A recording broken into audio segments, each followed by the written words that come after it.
Good morning बच्चों।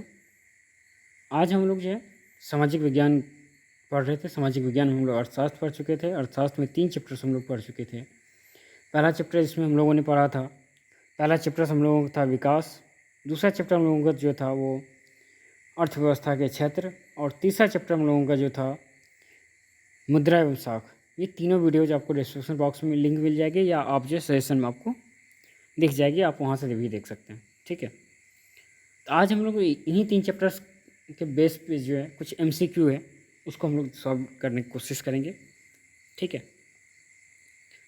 जैसे पहला क्वेश्चन है आपके लिए, बिहार प्रांत का गठन कब हुआ था? 22 मार्च 1912 को हुआ था। इसी दिन जो है बिहार दिवस के तौर पे मनाया जाता है। बिहार में कई सारे जो कल्चरल फेस्टिवल्स होते हैं, बिहार में कई सारी चीज़ें होती है, और बिहार सरकार जो है कई सारी योजनाएं भी लाई है इन सब के लिए। और सबसे लास्ट राज्य जो था वो तेलंगाना बना। ठीक है, 2 जून 2014 को जो बना। फिर हम लोग जो अगला क्वेश्चन है इसमें कह रहे बिहार राज्य के लोगों की मुख्य आजीविका का आधार क्या है? बिहार राज्य के मुख्य लोगों का जो मुख्य आजीविका आधार जो है कृषि, उद्योग, लघु कुटीर, इनमें से सभी। देखिए, आजीविका का मुख्य आधार पूछ रहा है आपसे बिहार राज्य में, तो आजीविका का मतलब क्या होता है? जीवन जीने का साधन। तो बिहार में ना तो इंडस्ट्री बेहतर है, ना तो जो लघु कुटीर उद्योग जो है वो भी हमारी उतनी फेमस नहीं है जितनी अन्य देशों की है या अन्य राज्यों की है।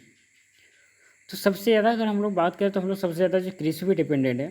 ठीक है, तो हम कह सकते हैं बिहार राज्य के लोगों की जो आजीविका का मुख्य आधार क्या है? तो कृषि है। अगला क्वेश्चन है, राष्ट्रीय विकास परिषद का अध्यक्ष कौन होता है? राष्ट्रीय विकास परिषद का अध्यक्ष जो है प्रधानमंत्री होते हैं, वित्त मंत्री उनके मेंबर्स होते हैं, राष्ट्रपति का इससे कोई संबंध नहीं होता है। ठीक है, अच्छा क्वेश्चन एक बार बार पूछा था कि बीमारू से आप क्या समझते हैं? बीमारू मतलब बी से बिहार, एम से मध्य प्रदेश, ओ से ओडिशा, इनमें से सभी, इनमें से डी आंसर होंगे इसके। बिहार मध्य प्रदेश तो है ही, ओडिशा है, तो इसलिए सभी हो जाएंगे। ठीक है, अगर भारत में विकास की नीति कौन सी संस्था बनाती है? योजना आयोग, राष्ट्रीय विकास परिषद, नीति आयोग, इनमें से कोई नहीं। देखिए, योजना या विकास की जो नीति निर्धारण करते हैं वो जो बेसिकली हमारे यहाँ नीति आयोग करते हैं। उसके पहले योजना आयोग था। योजना आयोग को जो रिप्लेस करके 2016 में प्रधानमंत्री के द्वारा जो है नीति आयोग का गठन किया गया था। इनका पदेन अध्यक्ष जो है प्रधानमंत्री होते हैं, इनके जो कई सारे मेंबर्स होते हैं। ठीक है, आपसे क्वेश्चन जैसे आपको मैंने बताया था ऊपर, उसी तरह आपको नीचे क्वेश्चन पूछ दिया गया कि तेलंगाना राज्य का गठन कब हुआ है? 2 जून 2014 को। देखिए, तेलंगाना की राजधानी आज भी कहाँ है? हैदराबाद है, और आंध्र प्रदेश की राजधानी हैदराबाद, जो कि आंध्र प्रदेश से कट के जो तेलंगाना राज्य बना है। ये तेलंगाना राज्य बेसिकली भाषाओं के आधार पर बनी है। ठीक है, तो ये 2 जून 2014 को बनी है, और दोनों की राजधानी अभी जो है हैदराबाद ही है, लेकिन कुछ वर्षों बाद जो है इनकी राजधानी परिवर्तन होकर एक अमरावती हो जाएगी, दूसरा हैदराबाद रहेगा। ठीक है, अगला क्वेश्चन जो है कह रहे निम्नलिखित में कौन से देश में मिश्रित अर्थव्यवस्था है? अमेरिका, चीन, भारत, इनमें से कोई नहीं। देखिए, भारत का होगा, क्योंकि अमेरिका में पूंजीवादी अर्थव्यवस्था है, चीन में भी पूंजीवादी अर्थव्यवस्था है, रूस में जो है सामाजिक अर्थव्यवस्था है, और भारत में क्या है? मिक्स्ड है, मतलब सामाजिक भी है और पूंजीवादी भी है, दोनों है। 91 के बाद इसमें बहुत काफ़ी ज़्यादा परिवर्तन हुए। ठीक है, 91 में जो एक नई पॉलिसी लेके आया था, उस समय जो वहाँ के जो वित्त मंत्री हुआ करते थे, हमारे भारत के जो पूर्व प्रधानमंत्री मनमोहन सिंह, ठीक है, उन्होंने जो नई आर्थिक नीति लाए थे उनमें कई सारे सुधार हुए थे, उसमें कई सारे जो समस्याएं हुई थी, उन सब चीज़ों को लेके। ठीक है, अगला क्वेश्चन है कि भारत में सेवा क्षेत्र को समानतः मुख्यतः कितने भागों में बांटा गया? सेवा क्षेत्र को मुख्यतः 2 भाग में बांटा गया है। ठीक है, सेवा क्षेत्र को 2 भाग में मुख्यतः बांटा गया है।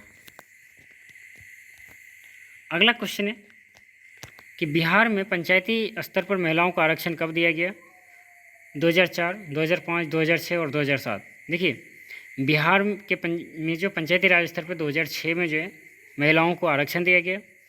यह आरक्षण बिल जो है मुख्यमंत्री नीतीश कुमार के मुख्यमंत्री बनते ही जो है एक बिल लाया गया, जिस बिल पे जो है महिलाओं को 33% आरक्षण देने की बात की गई पंचायत के स्तर पर। इससे जो है महिलाओं के बीच जो है कई सारी चीज़ें जो है महिलाओं के सशक्तिकरण होगी और भी कई सारे उद्देश्य के साथ जो है लाया गया था ये। ठीक है, अगला हम लोग जो क्वेश्चन देखेंगे, अगला क्वेश्चन है कि भारत की राष्ट्रीय आय में किस क्षेत्र का सर्वाधिक योगदान होता है। भारत के राष्ट्रीय आय में जो है तृतीय क्षेत्र, जिसको हम कह सकते हैं सेवा क्षेत्र, उनका अहम योगदान होता है। ठीक है, प्राथमिक क्षेत्र जो पहले जो है अहम योगदान हुआ करता था 1947 में या उसके पहले, क्योंकि हमारे यहाँ उद्योग के क्षेत्र काफ़ी कम थे। ठीक है, जब उद्योग में विकास हुई उसके बाद द्वितीय सेक्टर भी अपने आप में इंक्रीजमेंट किया। जब तृतीय क्षेत्र की बात हुई, जब 1991 के बाद जो नई आर्थिक नीति आई तो उनमें जो हमें बहुत बड़ा बेनिफिट मिला, जिसकी वजह से जो है तृतीय क्षेत्र में हम लोग सर्वाधिक योगदान हमारे अर्थव्यवस्था में अब होने लगी। अर्थव्यवस्था जीविका का अर्जन का एक प्रणाली है। यह कथन किसका है? यह कथन जो है ब्राउन कैन्स की है। ठीक है, आर्थिक क्रियाओं का उद्देश्य क्या होता है? जीविका उपार्जन, मनोरंजन, ए और बी, इनमें से कोई नहीं। जीविका उपार्जन होगा।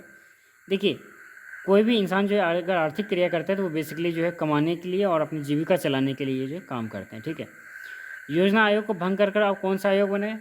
योजना आयोग को जस्ट आप लोगों को मैंने ऊपर भी बता दिया था कि योजना आयोग को भंग करके जो है नीति आयोग का गठन किया गया था। ठीक है, भारत में योजना आयोग का गठन कब किया गया था? 15 मार्च 1950 को किया गया था। ठीक है, थैंक यू सो मच। आगे हम लोग क्वेश्चन और देखेंगे। ठीक है, थैंक यू सो मच।